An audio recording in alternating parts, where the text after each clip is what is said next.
ঠিক আছে। আচ্ছা দেখ, আজকে তাহলে হবে কি তাপের পরিবহন, ঠিক আছে। তাপের পরিবহন চ্যাপ্টার মানে হচ্ছে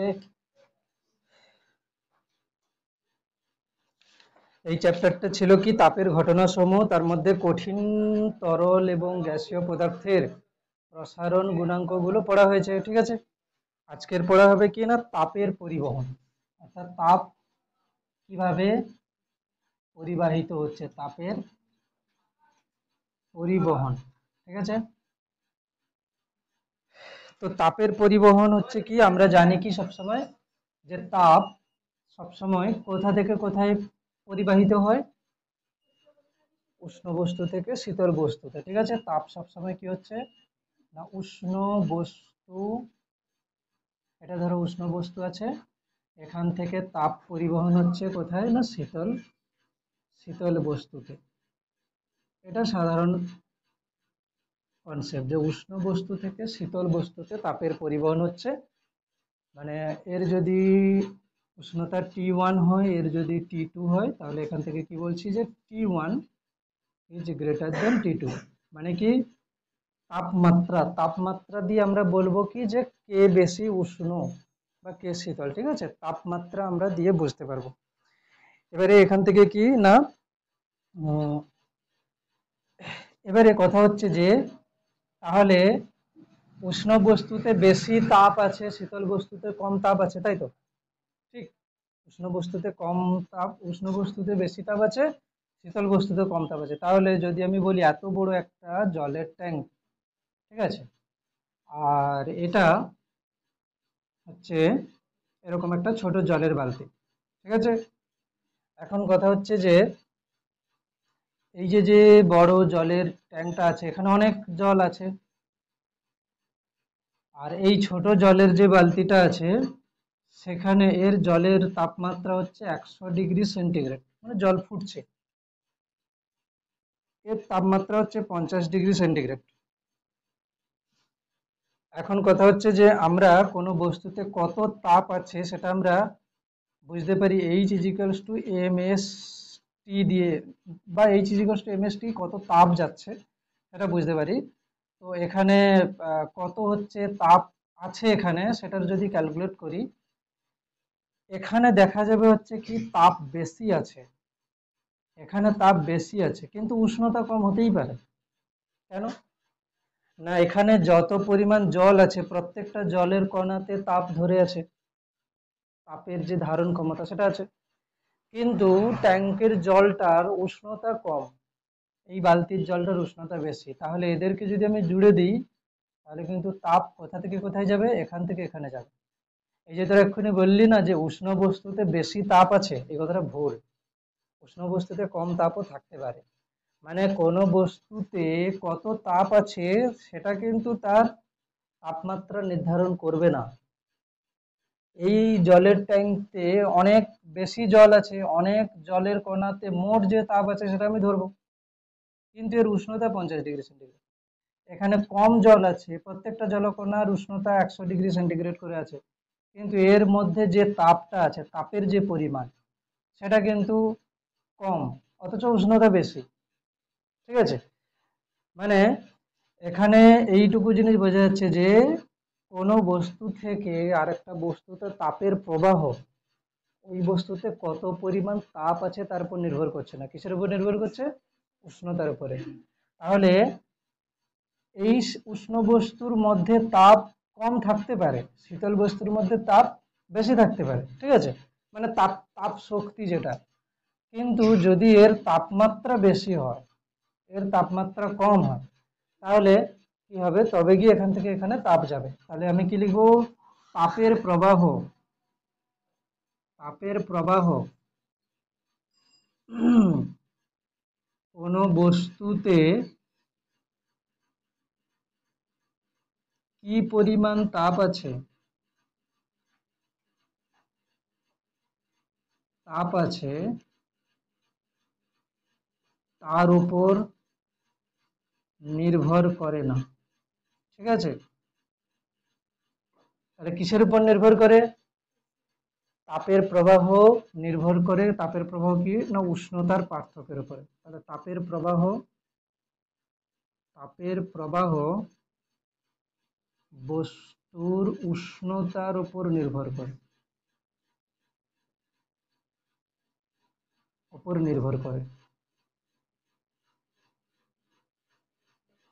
ঠিক আছে।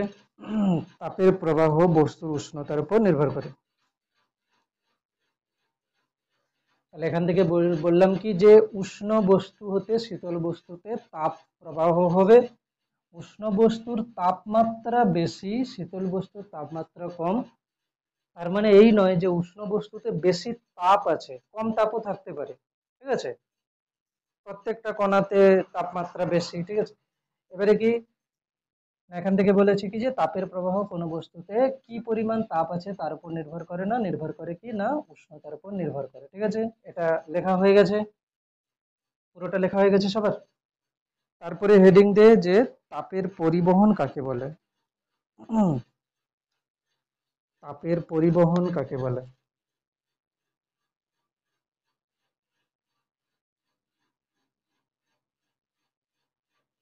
তো লিখছিলিস তাপের পরিবহন কাকে বলে। দেখ, পদ্ধতিতে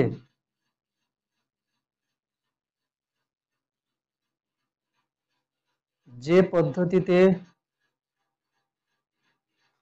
কোনো বস্তুর মধ্য দিয়ে যে পদ্ধতিতে কোনো বস্তুর মধ্য দিয়ে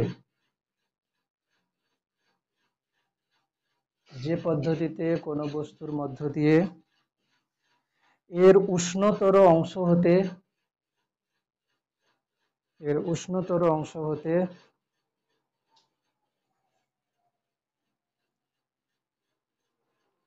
শীতলতর অংশে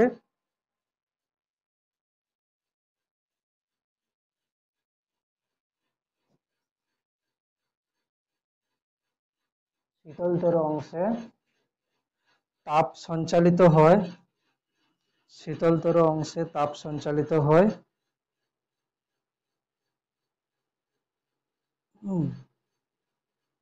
শীতলতর অংশে তাপ সঞ্চালিত হয়, অথচ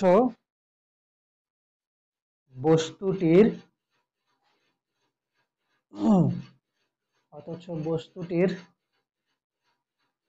উপাদান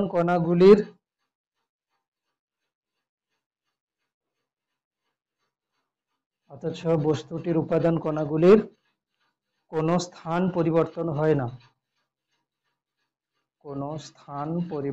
হয় না, তাকে তাপের পরিবহন বলে।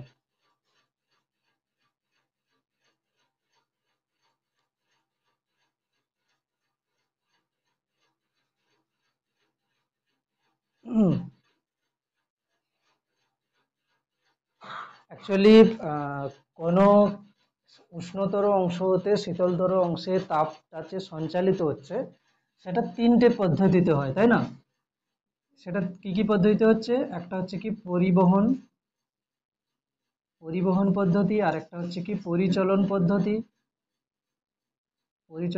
আরেকটা হচ্ছে কি বিকিরণ পদ্ধতি। এগুলো হচ্ছে তিনটে পদ্ধতি, এই তিনটে পদ্ধতিতে হচ্ছে কি তাপ সঞ্চালিত হয়। তাহলে আমরা এক্ষুনি যেটা লিখে দিলাম সেটা হচ্ছে কি না তাপের পরিবহন, মানে আমরা পরিবহন পদ্ধতিটা নিয়ে এই চ্যাপ্টারে পড়ছি, ঠিক আছে। তো পরিচলন পদ্ধতিতে আর বিকিরণ পদ্ধতিটা এখানে আপাতত বলা নেই, তবু আমি একটু বলে দিচ্ছি। তাহলে আমি লিখছি কিনা তাপের সঞ্চালন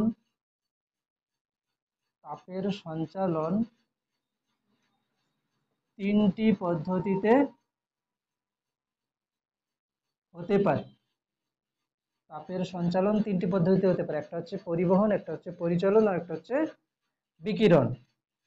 এবারে কথা হচ্ছে যে পরিবহন পদ্ধতিতে মাধ্যমের কণাগুলোর কোনো স্থান পরিবর্তন হচ্ছে না, কিন্তু পরিচলন পদ্ধতিতে কি হয়? পরিচলন পদ্ধতিতে মাধ্যমের কণাগুলোর স্থান পরিবর্তন হয়। শুধু এটুকুই লিখে দিচ্ছি, পরিচলন পদ্ধতিতে মাধ্যমের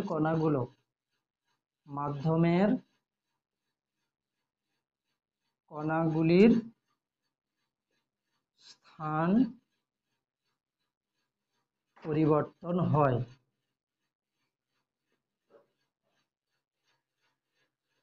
পরিবহন পদ্ধতিটা কেমন?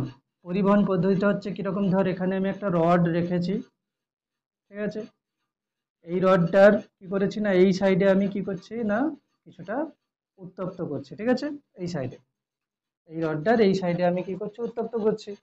উত্তপ্ত করলে কি হবে, এই রডের মধ্যে যে কণাগুলো আছে, মানে হচ্ছে লোহার যে পরমাণুগুলো আছে, তারা যেমন কি তেমন থাকছে, কিন্তু তাপটা কি হবে, এখান থেকে আস্তে আস্তে আস্তে আস্তে এই সাইডের দিকে চলে থাকবে। আমি যদি এখানে হাত দিয়ে ধরে রাখি, একটা সময় পরে গরম লাগবে, ঠিক আছে। তার মানে এখানে কি হচ্ছে, যে তাপটা এক জায়গা থেকে এক জায়গায় পরিবাহিত হয়ে যাচ্ছে, কিন্তু মাধ্যমের কণাগুলো যেখানে ছিল সেখানেই আছে। কিন্তু পরিচলন পদ্ধতিতে কিরকম হবে না, মাধ্যমের কণাগুলো স্থান পরিবর্তন হয়। মানে আমি ধরো এখানে জল রেখেছি, সেই জল রাখার পরে এখানে যদি আমি তাপ দিই, তাহলে কি হবে, নিচের যে জলকণাগুলো গরম হবে, গরম হয়ে কি হবে, উত্তপ্ত হয়ে ওপরে উঠে যাবে। উপরের জলকণার যে শীতল জলকণাগুলো ছিল সেগুলো নিচে নেমে আসবে, আবার গরম হবে, আবার ওপরে উঠে যাবে, ঠিক আছে। এটা জলের ক্ষেত্রে হচ্ছে। বায়ুমণ্ডল, পৃথিবীর ওপরে যে বায়ুমণ্ডল আছে, সেই বায়ুমণ্ডলে কি হচ্ছে না, বায়ুমণ্ডল যখন হচ্ছে কি সূর্য তাপে এখানে ভূপৃষ্ঠের উপরে এসে সূর্যরশ্মি পড়ছে, তখন এখানকার যে বায়ু কণাগুলো উত্তপ্ত হয়ে উপরে উঠে যাচ্ছে। তাহলে কি, মাধ্যমের কণা কোনগুলো, বায়ু কণা, উত্তপ্ত হয়ে উপরে উঠে যাচ্ছে, আবার এগুলো নিচে নেমে আসছে। তো কথা হচ্ছে যে পরিবহন পদ্ধতিতে যে তাপের পরিবহন হচ্ছে, সেটা কোন পদার্থের ক্ষেত্রে হচ্ছে, কঠিন পদার্থ, তাই না। পরিবহন পদ্ধতিটা অ্যাকচুয়ালি হচ্ছে কার কার জন্য বলতো, কঠিন পদার্থ, তাই না। কঠিন পদার্থের ক্ষেত্রে হচ্ছে, বেশিরভাগ কঠিন পদার্থের ক্ষেত্রে হচ্ছে পরিবহন পদ্ধতিতে তাপ যে সঞ্চালনটা, সেটা কার ক্ষেত্রে হচ্ছে, কঠিন পদার্থের ক্ষেত্রে। এরকম ছবি করে করলে ভালো বুঝতে পারবে, ঠিক আছে, যেমন ছবি এঁকে করেছি।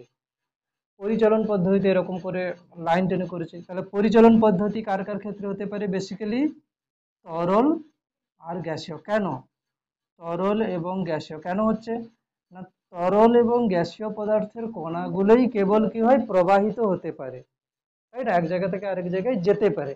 কঠিন পদার্থের কণাগুলো থেকে তো এক জায়গা থেকে আরেক জায়গায় যেতে পারবে না। তো কঠিন পদার্থের ক্ষেত্রে তাপ সঞ্চালনটা কেবলমাত্র পরিবহন পদ্ধতিতে হবে। আর গ্যাসীয় এবং তরল পদার্থের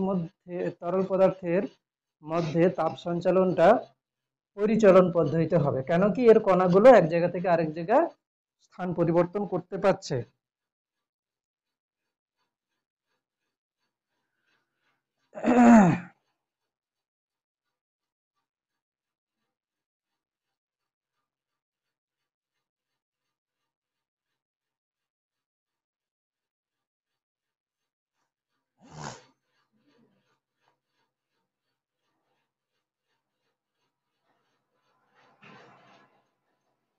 ওই যে আর কি, বিকিরণ পদ্ধতি, তাহলে কি কোনটা হচ্ছে, বিকিরণ পদ্ধতিতে কিন্তু কোনো মাধ্যমের প্রয়োজন নেই, তাই তো, বিকিরণ পদ্ধতিতে কোনো মাধ্যমের প্রয়োজন নেই, কোনো মাধ্যমের প্রয়োজন নেই। অর্থাৎ সূর্য থেকে সূর্যরশ্মির মাধ্যমে তাপ পৃথিবীতে পৌঁছে যাচ্ছে, মাঝে কোনো মাধ্যম নেই, ঠিক আছে। পৃথিবীর বায়ুমণ্ডল আছে, সেটা তো পৃথিবীর সঙ্গেই আছে, কিন্তু সূর্য থেকে যেটা আসছে, এখানে ধর সূর্য আছে, এই সূর্য থেকে যে তাপ শক্তিটা আসছে, এতটা পর্যন্ত কোনো বায়ুমণ্ডল ছিল না, মহাকাশ, ঠিক আছে, তো এখান থেকে তো এসছে, তারপরে বায়ুমণ্ডল পড়েছে পৃথিবীর। তো এই জায়গায় যে তাপটা এসছে, এটা তো কোনো মাধ্যম ছাড়াই এসছে, এটা বিকিরণ পদ্ধতি। তাহলে বিকিরণ পদ্ধতিতে তাপ সঞ্চালন আহ কোথা থেকে হচ্ছে, সূর্য থেকে পৃথিবীতে তাপ পৌঁছাচ্ছে, ঠিক আছে, এরকম উদাহরণ। এবারে কথা হচ্ছে যে আমরা এই যে যে পরিবহন পদ্ধতিতে তাপ সঞ্চালনটা বলছি, যে পদার্থ নিচ্ছি সেটাকে অবশ্যই তাপের পরিবাহী হতে হবে, নাকি না। কেন কি, আমি লোহাকে উত্তপ্ত করলে এক সাইডে, অন্য সাইডে উত্তপ্ত হচ্ছে, কিন্তু আমি যদি কাঠকে যদি আমি উত্তপ্ত করি একদিকে, অন্যদিকে আমি ধরে রাখলে কি হাতে তাপ লাগবে, লাগবে না, হাতে তাপ লাগবে না, ঠিক আছে। তার মানে কেন না, কাঠ হচ্ছে তাপের অপরিবাহী পদার্থ। তাহলে এখন আমাদেরকে যেটা জানতে হবে সেটা হচ্ছে কি যে তাপের পরিবাহী এবং তাপের সুপরিবাহী এবং কুপরিবাহী পদার্থ। তাহলে হেডিং দে সুপরিবাহী, তাপের সুপরিবাহী পদার্থ।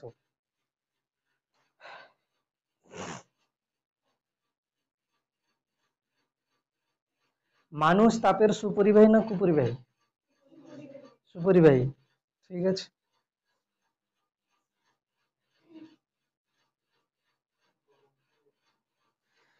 দেখ, যে সকল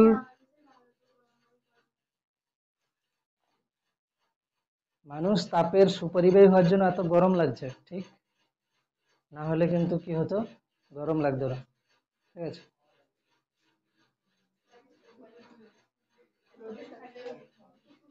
তাহলে একটা যদি কুপরিবাহী পদার্থ মানুষের উপরে চাদরের মতো ঢাকিয়ে দেওয়া হয় কি হবে? আর গরম লাগবে না? কেন? কেন? আমার কথা হচ্ছে, তোরা বললি যে মানুষ তাপের সুপরিবাহী পদার্থ, ঠিক আছে, তাহলে সূর্যের তাপটার জন্য বেশি গরম লাগছে, তাই তো? এখন কথা হচ্ছে আমি বলছি যে তাহলে উপরে যদি একটা কুপরিবাহী পদার্থের চাদর যদি নিয়ে নেওয়া হয়, তাহলে বাইরে থেকে আর কোনো তাপ আসবে না, তাহলে আর কোনো গরম লাগবে না, পুরো ঠান্ডাই ঠান্ডা এসি। কি হবে? গরম লাগবে না ঠান্ডা লাগবে? কাল থেকে লেপ গায়ে দিয়ে নিয়ে আসবে, ঠান্ডা পুরো একদম। এই গরম লাগবে কেন বেশি? বেশি গরম লাগবে কেন? হুম? মানুষের ভেতরেই তো তাপ বেশি বাইরের থেকে। কত? কত উষ্ণতা? মানুষের সেন্টিগ্রেড স্কেলে কত? আচ্ছা, মানুষের দেহের তাপমাত্রা কত? 98 ডিগ্রি, 98 দশমিক কত? 98.4 ডিগ্রি ফারেনহাইট। এখন কত তাপমাত্রা চলছে, আজকের কত চলছে? হ্যাঁ, কত? 38? 38 মতো? 38, ঠিক আছে, আমি ধরে নিচ্ছি আজকে 38 ডিগ্রি চলছে, ঠিক আছে, 38 ডিগ্রি সেলসিয়াস চলছে। এখন আমার কোশ্চেন হচ্ছে যে এটাকে সেন্টিগ্রেড স্কেলে করে দেখতো কত হচ্ছে, কত ডিগ্রি সেন্টিগ্রেড? 98.4 ডিগ্রি ফারেনহাইট মানে কত ডিগ্রি সেন্টিগ্রেড? হিসাব করে দেখ দেখি। ফর্মুলা তো জানিস, কত? C/5 = F - 32/9 করে ফেল। কত ডিগ্রি সেন্টিগ্রেড হচ্ছে বার কর দেখি।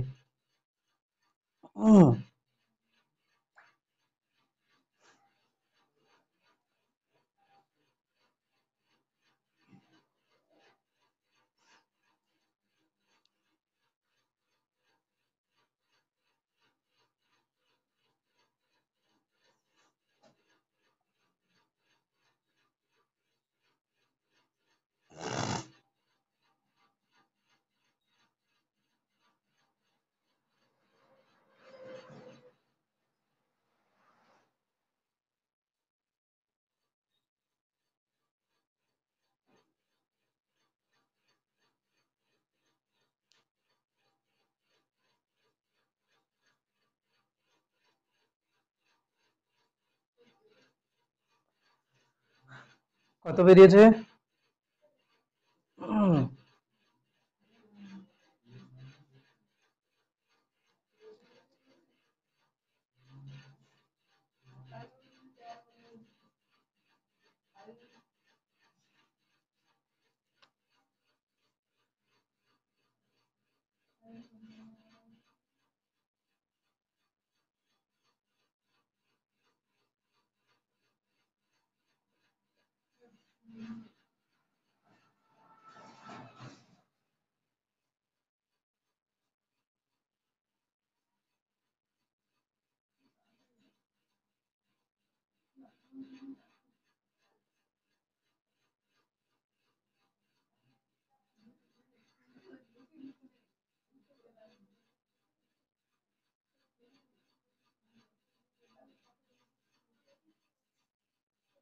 দেখ, এখানে আমি অ্যাপ্রক্সিমেট নিয়ে করেছি, ঠিক আছে? অ্যাপ্রক্সিমেট বলতে 98.4টাকে আমি 98 ধরে নিয়েছি, নিতে এখানে 22 এসছে, তো 3 7 21 এরকম করে ধরে নিয়ে মোটামুটি 35, অ্যাকচুয়ালি এটা আসে 36-এর কাছাকাছি, ঠিক আছে? ঠিক আছে, ওটাই আসবে, কেন কি আমি তো এখানে কম কম ধরেছি না। 98.4 হওয়ার কথা, তারপরে এখানে 98.4 হলে কত হবে? 22 দশমিক কত হবে? হ্যাঁ, এটা কত হবে? যাই হোক, এরকম করে আসলে 36-এর কাছাকাছি আসছে, ঠিক আছে? তো এই যে যে 36 ডিগ্রি মানুষের শরীরের উষ্ণতা, এটা কি এটা কি হবে যদি লেপ গায়ে দিয়ে থাকিস, তাহলে ওই তাপটাও বাইরে বেরোতে পারবে না, ঠিক আছে? আস্তে আস্তে কি হবে, আরো বেশি গরম লাগবে, ঠিক আছে? কেন কি শীতকালে যদি তাপমাত্রা 15 ডিগ্রি সেন্টিগ্রেড থাকে, তাহলে শরীরের উষ্ণতা কত? 36 ডিগ্রি সেন্টিগ্রেড। তো ওইটা লেপ গায়ে দিয়ে থাকলে কি হবে, ওই তাপটা বাইরে বেরোতে পারছে না, ফলে কি হবে, গরম হতে থাকবে। কিটা গরম হতে হতে কি হবে, ঘাম দেবে বেশি, তারপরে কি, ঘাম দিতেই থাকবে, আর কি হবে, যত সময় সহ্য করতে পারবে। হ্যাঁ, তাই দম বন্ধ হতে থাকবে, আর কি হবে, ঠিক আছে? আচ্ছা, এরপর লেখ, তাপের সুপরিবাহী পদার্থ।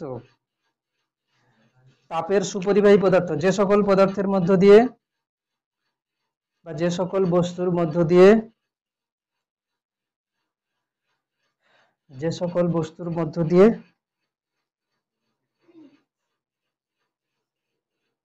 এর উষ্ণতর অংশ থেকে শীতলতর অংশে, এর উষ্ণতর অংশ হতে শীতলতর অংশে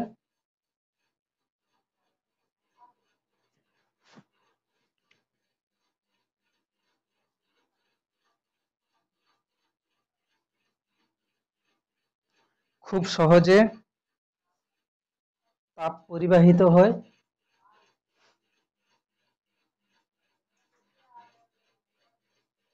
খুব সহজে তাপ পরিবাহিত হয়, তাদেরকে সুপরিবাহী পদার্থ বলে।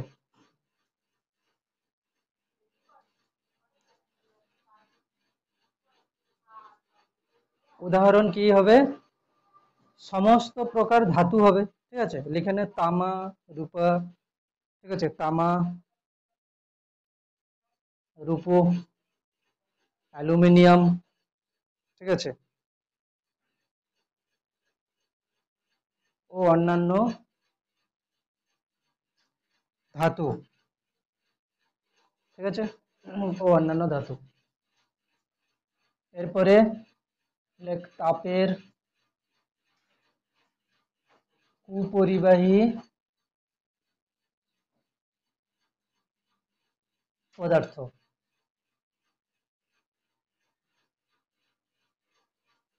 তাপের কুপরিবাহী পদার্থ,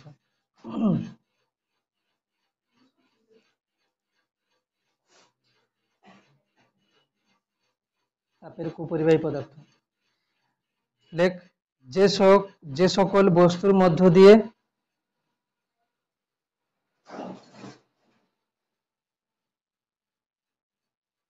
যে সকল বস্তুর মধ্য দিয়ে সহজে তাপ পরিবাহিত হতে পারে না, সহজে তাপ পরিবাহিত হতে পারে না, তাদেরকে তাপের কুপরিবাহী পদার্থ বলে।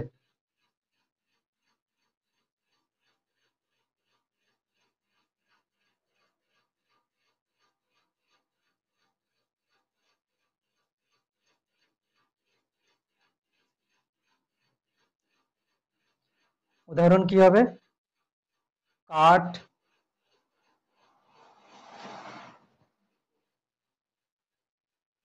তুলো, পশম, কর্ক ইত্যাদি।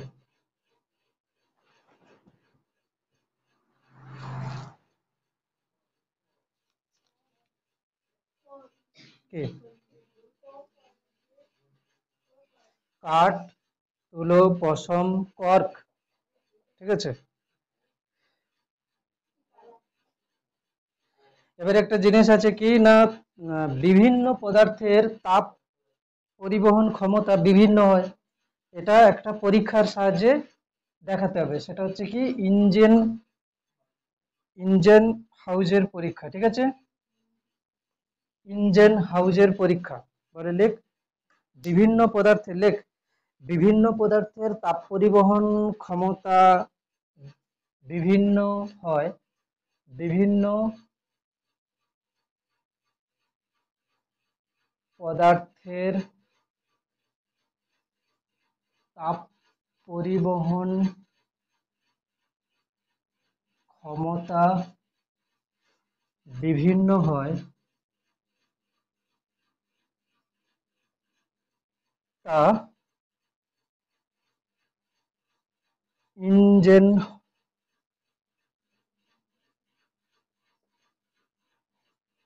হাউজ এর পরীক্ষার সাহায্যে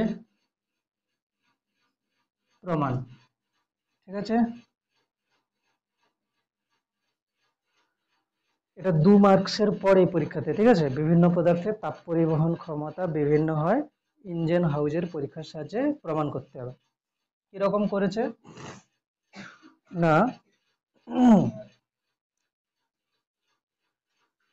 একটা ধাতব পাত্র নেওয়া হয়েছে, ঠিক আছে। একটা ধাতব পাত্র নেওয়া হয়েছে।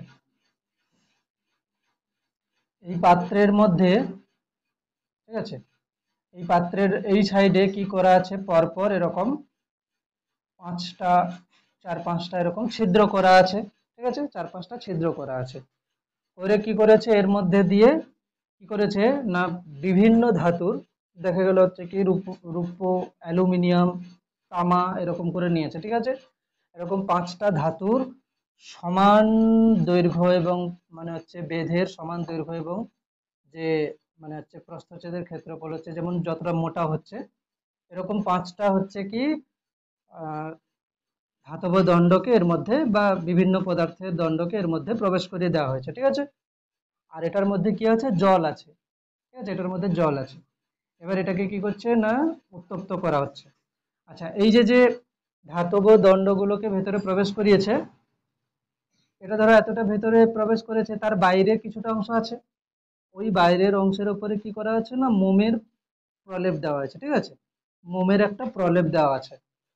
এবার উত্তপ্ত যখন করা হবে, দেখা যাবে কি যে জলটার উষ্ণতা সব জায়গাতে একই হবে। এই যে যে 5টা যে দণ্ড আছে, সেই 5টা দণ্ডের উপরে যে মোমের প্রলেপ দেওয়া হচ্ছে, তাতে দেখা যাবে কি পুরো 5টা দণ্ডে সমানভাবে মোম গলে যায়, কোনোটাতে বেশি কোনোটাতে কম।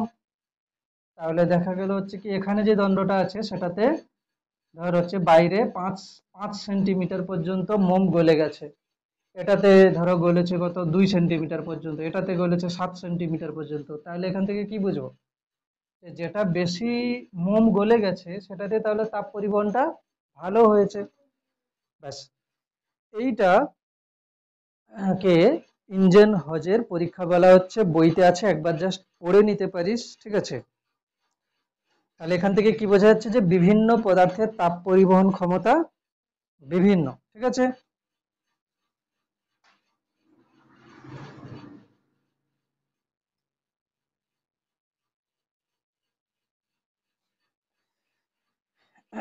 আর কি না, এখান থেকে একটা ক্যালকুলেশন থেকে কি বোঝা যাচ্ছে যে দণ্ডের উপাদানের তাপ পরিবহন ক্ষমতা মোমের প্রলেপ স্থিতাবস্থায় যে দূরত্ব পর্যন্ত গলেছে তার বর্গের সমানুপাতিক। মানে কোনো পদার্থের হচ্ছে কি এখানে আমি যদি বলি যে এইটার হচ্ছে 5 সেন্টিমিটার তাপ মানে হচ্ছে মোমটা গলে গেছে, অন্যটার কতটা গলেছে, অন্যটার গলেছে হচ্ছে কত না 2 সেন্টিমিটার পর্যন্ত গলেছে, তাহলে এর যে তাপ পরিবহন ক্ষমতাটা হবে, এর তাপ পরিবহন ক্ষমতাটা কি হবে, প্রপোর্শনাল টু আমি যদি বলি এল স্কোয়ার। এল স্কোয়ার মানে কি যতটা পর্যন্ত মোমটা গলে গেছে, ঠিক আছে। তাহলে যার যত বেশি মোম গলেছে তার তাপ পরিবহন ক্ষমতা তত বেশি হবে, ঠিক আছে। এটা হচ্ছে কি দূরত্বের বর্গের সমানুপাতিক হচ্ছে। ওই বইটা দেখি তো একটু, দূরত্বের বর্গের সমানুপাতিক হচ্ছে। হ্যাঁ, তো বিভিন্ন পদার্থের তাপ পরিবহন ক্ষমতা বিভিন্ন হচ্ছে। তো এখান থেকে একটা জিনিস কি বোঝা যাচ্ছে যে এখান থেকে যদি আমি লিখি যে যদি তাপ পরিবহন ক্ষমতা কে এজি অনুপাত কে সিইউ অনুপাত কে এল অনুপাত কে এফই, এর মানে কি হচ্ছে যে এখানে ধরো আমি সিলভার, কপার, অ্যালুমিনিয়াম আর লোহার দণ্ডগুলো নিয়েছিলাম, নিয়ে তাদের হচ্ছে আমি তাপ পরিবহন ক্ষমতা আমি পরীক্ষা করছিলাম। তাহলে যদি আমি দেখি যে অ্যালুমিনিয়ামের যে যতটা পর্যন্ত দৈর্ঘ্য মানে মোম গলে গেছে সেটা হচ্ছে লেন্থ এজি, মানে সিলভারের হচ্ছে যতটা লেন্থ গলেছে, মোমটা গলেছে তার স্কোয়ার অনুপাত কত হবে, দৈর্ঘ্যটা কপারের ক্ষেত্রে তার স্কোয়ার হবে, দৈর্ঘ্যটা অ্যালুমিনিয়ামের ক্ষেত্রে তার স্কোয়ার হবে, আর কি হবে দৈর্ঘ্যটা লোহার ক্ষেত্রে তার স্কোয়ার হবে, এরকম একটা অনুপাতে আসবে। ঠিক আছে, যদি শর্ট কোশ্চেন দিয়ে দেয় যে ইঞ্জেন হজের পরীক্ষা থেকে দেখা যাচ্ছে তামা, রূপা এবং অ্যালুমিনিয়ামের দণ্ডের মোমের যে মানে যত দৈর্ঘ্য পর্যন্ত মোম গলেছে সেগুলি যথাক্রমে তামার কতটা গলেছে, তামার হচ্ছে গলেছে তামার গলেছে 2 সেন্টিমিটার এরকম দিচ্ছে তামার। তারপরে হচ্ছে অ্যালুমিনিয়ামের গলেছে কত, অ্যালুমিনিয়ামের গলেছে 3 সেন্টিমিটার। ঠিক আছে, আর রূপোর গলেছে কত 5 সেন্টিমিটার। এবার বললো যে তামা, অ্যালুমিনিয়াম এবং রূপোর তাপ পরিবাহিতাঙ্কের অনুপাত কত হবে, তাহলে কি লিখবো কে সিইউ কে অ্যালুমিনিয়াম তামা মানে অ্যালুমিনিয়াম আর কি হচ্ছে রূপো, রূপো হচ্ছে কি এজি, তাহলে তাদের অনুপাত কত হবে 2 স্কোয়ার অনুপাত 3 স্কোয়ার অনুপাত 5 স্কোয়ার, তাহলে কত হবে 4:9:25 এরকম কোশ্চেন আসতে পারে। ঠিক আছে, বুঝতে পারছিস? জাস্ট টুকে নে, ইঞ্জেন হজের পরীক্ষা বই থেকে একবার পড়ে নিবি, আর এরকম শর্ট কোশ্চেন দিতে পারে।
লেখা হয়ে গেছে।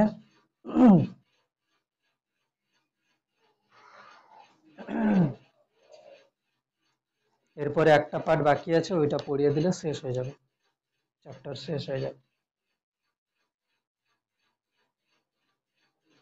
হয়ে যাবে আশা করছি।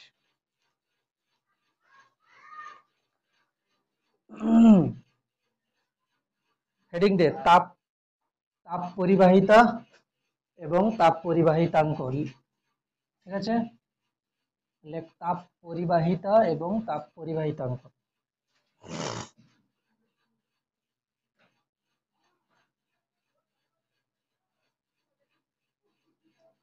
তাপ পরিবাহিতা এবং তাপ পরিবাহিতাঙ্ক। ঠিক আছে,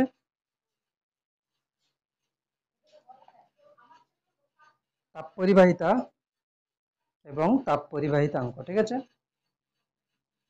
কি করা হচ্ছে যে এইরকম একটা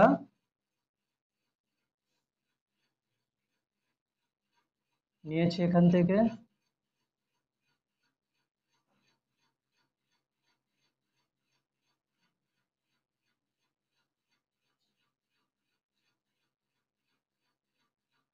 এটা দেখে কি বোঝা যাচ্ছে যে এরকম একটা আয়তকার কি হচ্ছে না, আয়তকার হচ্ছে প্লেট হচ্ছে এখানে, এই প্লেটটার যে ক্ষেত্রফল হচ্ছে না, মানে আমি যদি বলি যে আহ, এই বোর্ডটাকেই ধরতে পারিস, ঠিক আছে, এই বোর্ডটার যে ক্ষেত্রফল, পুরো ক্ষেত্রফলটা এটা এ, ক্ষেত্রফলটা কত এ, আর এই বোর্ডটার যে মোটা যতটা সেটা হচ্ছে কি এর বেধ, ঠিক আছে।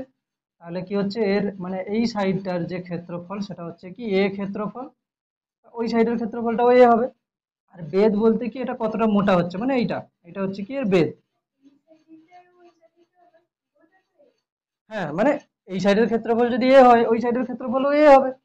মানে কি বোর্ডের সামনের পৃষ্ঠের ক্ষেত্রফল যেটা হবে, পেছনের পৃষ্ঠের ক্ষেত্রফল তো তাই হবে।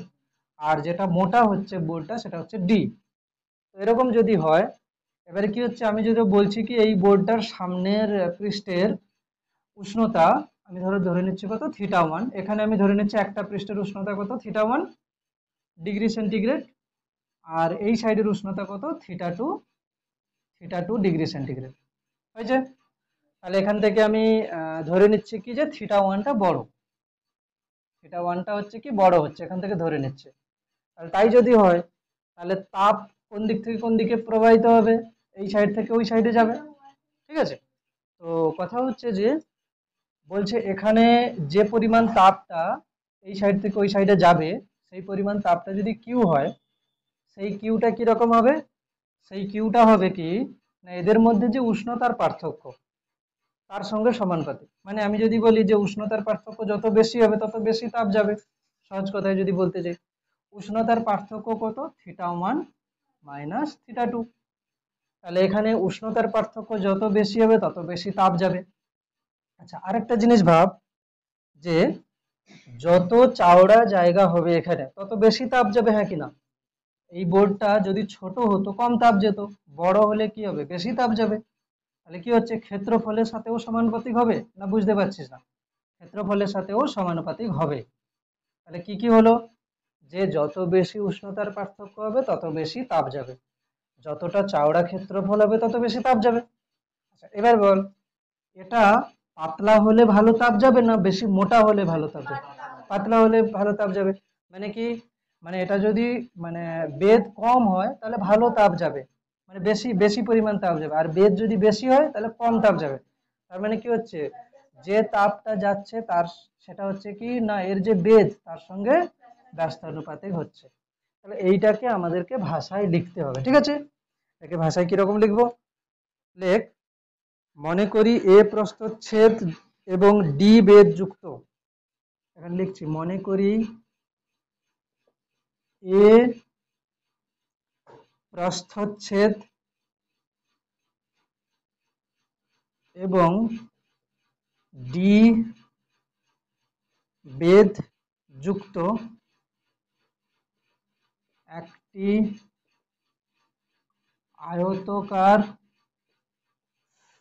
পাতের পাতের উষ্ণ উষ্ণ পৃষ্ঠের এবং শীতল পৃষ্ঠের উষ্ণতা যথাক্রমে থিটা 1 এবং থিটা 2। তাহলে ব্র্যাকেটে কি লিখে দিবি, থিটা 1 > থিটা 2, ব্যাস এটা লিখে দিলাম। তাহলে প্রথমে লিখেছি কি মনে করি এ প্রস্থচ্ছেদ এবং ডি বেধ যুক্ত একটি আয়তকার পাতের উষ্ণ পৃষ্ঠের এবং শীতল পৃষ্ঠের উষ্ণতা যথাক্রমে থিটা 1 এবং থিটা 2, থিটা 1 > থিটা 2, ঠিক আছে। পাতটির মধ্য দিয়ে লম্বভাবে কিউ পরিমাণ তাপ প্রবাহিত হলে পাতটির পাতটির পৃষ্ঠের, ঠিক আছে, পাতটির পৃষ্ঠের লম্বভাবে, ঠিক আছে, কি লিখেছিস প্রথমে কি লিখেছিলিস, লম্ব হবে, ঠিকই আছে, চলবে, অসুবিধা নেই। পাতটির মধ্য দিয়ে লম্বভাবে লিখতে পারিস, কি পাতটির পৃষ্ঠের লম্বভাবে কিউ পরিমাণ তাপ প্রবাহিত হলে চলবে, কোনো সমস্যা নেই, ঠিক আছে। পাতটির মধ্য দিয়ে লম্বভাবে কিউ পরিমাণ তাপ প্রবাহিত হলে, যেটা লিখেছিস ঠিকই আছে, ক্যাপিটাল কিউ, ঠিক আছে। পাতটির পৃষ্ঠের লম্বভাবে কিউ পরিমাণ তাপ প্রবাহিত হলে,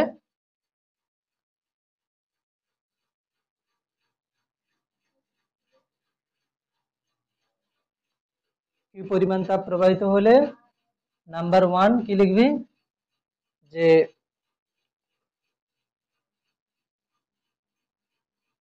পরিবাহিত তাপ, প্রথমে লিখবি পরিবাহিত তাপ, তাপ প্রস্থচ্ছেদের ক্ষেত্রফলের সহিত সমানুপাতিক, সহিত সমানুপাতিক, প্রস্থচ্ছেদের ক্ষেত্রফলের সহিত সমানুপাতিক, প্রস্থচ্ছেদের ক্ষেত্রফলের সহিত সমানুপাতিক,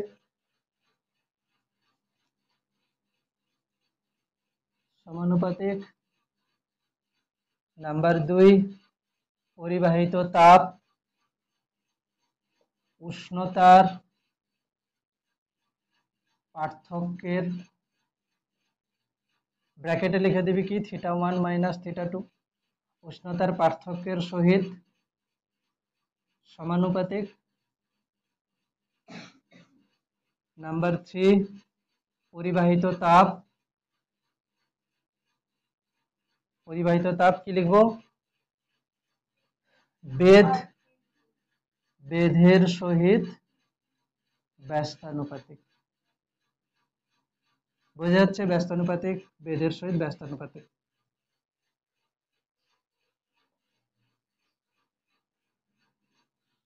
ব্যস্তানুপাতিক, ঠিক আছে, বেধের সহিত ব্যস্তানুপাতিক। আর একটা জিনিস হচ্ছে কি, যে সময়, সময়টা কি, যে আমি যদি বলি যে 5 সেকেন্ডে যে পরিমাণ তাপ প্রবাহিত হচ্ছে, যদি বলি 6 সেকেন্ডে বেশি যাবে, যদি বলি 10 সেকেন্ডে আরো বেশি যাবে, মানে সময়ের সহিত সমানুপাতিক। টি, টি হচ্ছে থেকে যাচ্ছে সময়। 4 নম্বরে কি লিখবো, পরিবাহিত তাপ সময়ের সহিত, সময়ের সহিত সমানুপাতিক, ঠিক আছে। সময়, সময়টা হচ্ছে ব্র্যাকেটে টি লিখে দিবি, সময়ের সহিত সমানুপাতিক। তারপরে কি লিখে দিবি, অর্থাৎ, অর্থাৎ কিউ প্রপোর্শনাল টু, কি কি লিখছি, প্রস্থচ্ছেদের ক্ষেত্রফলের সহিত সমানুপাতিক মানে এ লিখলাম, উষ্ণতার পার্থক্যের সহিত সমানুপাতিক মানে θ1 - θ2 লিখলাম, আর কি লিখছি না, বেধের সহিত ব্যস্তানুপাতিক মানে নিচে ডি লিখলাম, সময়ের সহিত সমানুপাতিক মানে উপরে টি লিখেছি, ঠিক আছে, এটা লিখলাম, হয়েছে। তাহলে প্রস্থচ্ছেদের ক্ষেত্রফল, উষ্ণতার পার্থক্য, সময়ের, এই তিনটের সঙ্গে সমানুপাতিক, আর বেধের সাথে ব্যস্তানুপাতিক হচ্ছে, ঠিক আছে, বেধের সাথে ব্যস্তানুপাতিক হচ্ছে। এবারে আমরা হচ্ছে কি জানি, যে কোনো সমানুপাতিক চিহ্নটাকে, কোনো সমানুপাতিক চিহ্নটাকে যদি আমরা ওঠাতে চাই, তাহলে সমানুপাতিক চিহ্নকে উঠিয়ে যদি আমরা সমান চিহ্ন নিয়ে আসতে চাই, তাহলে একটা ধ্রুবক আনতে হয়, তাই না। তাহলে সেক্ষেত্রে আমরা কি লিখবো, এখানে কিউ ইজিক্যালস টু কে, একটা ধ্রুবক নেব, এ তো আছে আগে থেকে, θ1 - θ2 ইন্টু কত হচ্ছে টি বাই ডি, ঠিক আছে। কি লিখবি, যেখানে, যেখানে কে হলো একটি সমানুপাতিক ধ্রুবক, একে কি বলে, একে উপাদানের তাপ পরিবাহিতাঙ্ক বলে,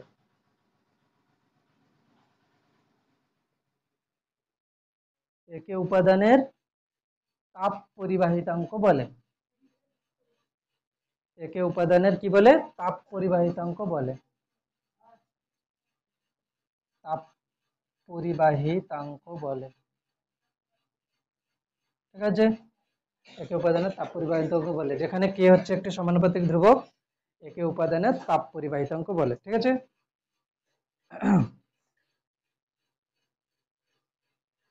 এবারে তাপ পরিবাহিতাঙ্কের সংজ্ঞা লিখতে হবে। ঠিক আছে,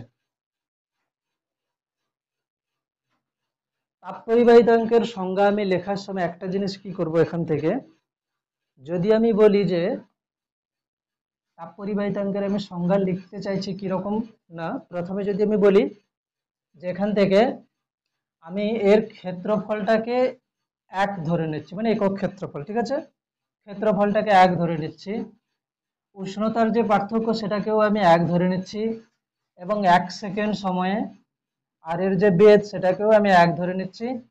তাহলে যে পরিমাণ তাপ যাবে সেটাই হবে কি কে, তাই না? মানে সবগুলোকে যদি আমি আমি এটাকে এক মানে একক প্রস্থচ্ছেদের ক্ষেত্রফলের মধ্য দিয়ে একক উষ্ণতার পার্থক্যের জন্য 1 সেকেন্ড সময়ে একক বেধের মধ্য দিয়ে যে পরিমাণ তাপ প্রবাহিত হবে তাকে ওই পদার্থের তাপ পরিবাহিতাঙ্ক বলে। ঠিক আছে, এখান থেকে সংজ্ঞাটা লিখতে হবে, লেখ। আচ্ছা, একক প্রস্থচ্ছেদের মানে এই প্রস্থচ্ছেদের ক্ষেত্রফলটা এক হলো, বেধটাও এক হলো, মানে কি এটা ঘনক হয়ে যাবে না? এটা ঘনক হয়ে যাবে, মানে প্রস্থচ্ছেদের ক্ষেত্রফলটাও এক, আর যে এর যে বেধ সেটাও এক, সব যদি এক হয়ে যায়, মানে দৈর্ঘ্য প্রস্থ উচ্চতা যদি সব এক হয়ে যায়, তাহলে কি হবে, সেটা ঘনক হয়ে যাবে। তাহলে কোনো পদার্থের তৈরি একটি কোনো পদার্থের তৈরি একটি কোনো পদার্থের তৈরি একটি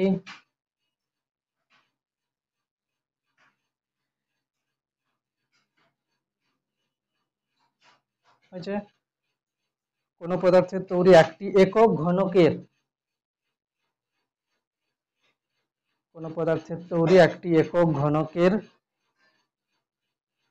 দুই তলের মধ্যে দুই তলের মধ্যে দুই তলের মধ্যে একক উষ্ণতার পার্থক্যের জন্য দুই তলের মধ্যে একক উষ্ণতার পার্থক্যের জন্য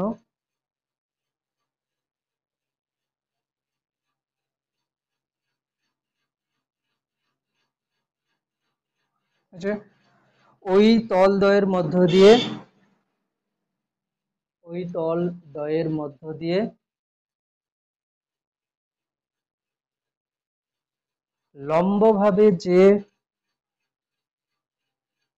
লম্বভাবে লম্বভাবে একক লম্বভাবে একক সময়ে লম্বভাবে একক সময়ে যে পরিমাণ তাপ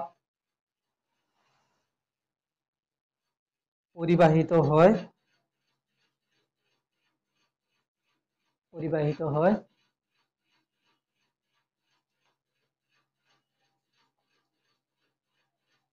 তাকে ওই পদার্থের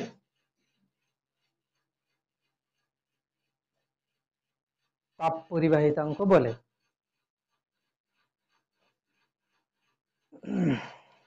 তাকে ওই পদার্থের তাপ পরিবাহিতাঙ্ক বলে। ঠিক আছে, তাহলে কি বললাম, কোন পদার্থের তৈরি একটি একক ঘনকের, ঠিক আছে, কোন পদার্থের তৈরি একটি একক ঘনকের দুই বিপরীত তলের মধ্যে একক উষ্ণতার পার্থক্যের জন্য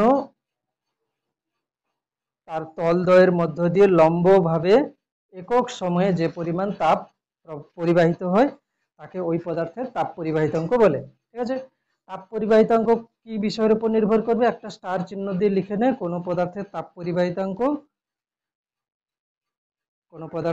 পরিবাহিতাঙ্কের মান পাত্রটির উপাদানের, পাত্রটির নয় পদার্থটির, ঠিক আছে, কোনো পদার্থের তাপ পরিবাহিতাঙ্কের মান পদার্থটির উপাদানের প্রকৃতির উপর নির্ভর করে। ঠিক আছে, উপাদানের প্রকৃতির উপর নির্ভর করে।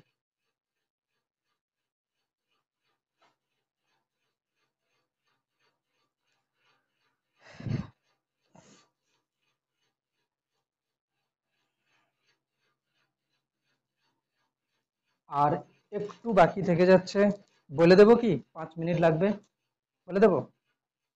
হুম, ঠিক আছে, বলে দিচ্ছি। দেখ, আমরা আহ,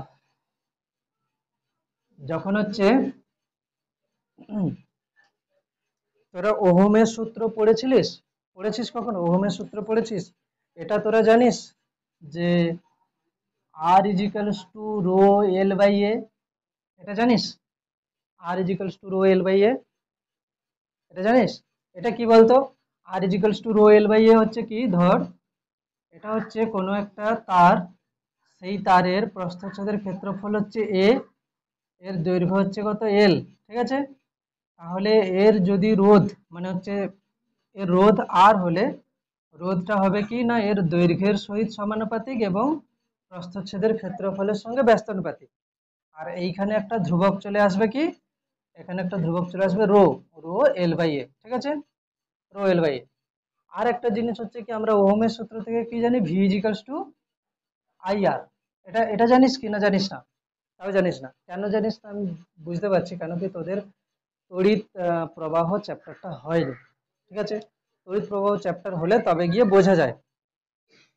ঠিক আছে, তাহলে তড়িৎ প্রবাহ চ্যাপ্টার বলে তারপরে এটা বলতে হবে, তাই তো? ঠিক আছে, ছাড়, এই পর্যন্ত থাকছে, ঠিক আছে? শুধু তাপীয় রোধটা ওর সঙ্গে তুলনা করতে হবে, তাহলে ওহমের সূত্র আগে পড়ে তারপরে করতে হবে, যেহেতু হয়নি এখনো, সেজন্য এটাকে রাখছি, এতটা পর্যন্ত পড়ে আয়, ঠিক আছে?